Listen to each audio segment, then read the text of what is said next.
Status വെക്കുക. ഭാഗ്യമായ ആളുകളിലും social media പ്രശംസകളിലും അല്ല യഥാർത്ഥ സന്തോഷം ഇരിക്കുന്നത്. മറ്റുള്ളവരെക്കാൾ വലിയവരാകുന്നതിനേക്കാൾ മറ്റുള്ളവരെക്കാൾ താഴ്ന്നുള്ളവരാകാൻ ശ്രമിക്കുക. സ്നേഹിക്കാനും ക്ഷമിക്കാനും പഠിക്കുക.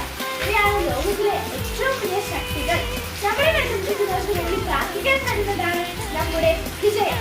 സോഷ്യൽ മീഡിയ ബഹളങ്ങൾക്കിടയിൽ കുറച്ചു നേരം പ്രാർത്ഥിക്കുമ്പോൾ ആ നിശബ്ദതയിൽ നമുക്ക് ദൈവത്തിന്റെ ശബ്ദവും മനസ്സിന്റെ സമാധാനവും കേൾക്കാനാകും. മറ്റുള്ളവരുടെ കണ്ണീരൊക്കുകയും അവർക്ക് ഒരു പുഞ്ചിരിക്കുകയും അവർക്ക് ആശ്വാസവാക്കുകളും നൽകുമ്പോൾ ഈ ലോകം ഇത്ര മനോഹരമാകുന്നു. വലിയ കാര്യങ്ങൾ ചെയ്യാൻ ലോകത്തിനിടം നൽകുന്നതിനേക്കാൾ ചെറിയ കാര്യങ്ങൾ സ്നേഹത്തോടുകൂടിയും സന്തോഷത്തോടും കൂടിയും ചെയ്യാം. വിശുദ്ധ അൽഫോൻസാമ്മ ഇന്ന് തിരിച്ചെത്തും യുവതലമുറയോട് പറയുന്ന സന്ദേശം ഇതായിരിക്കും. നന്ദി.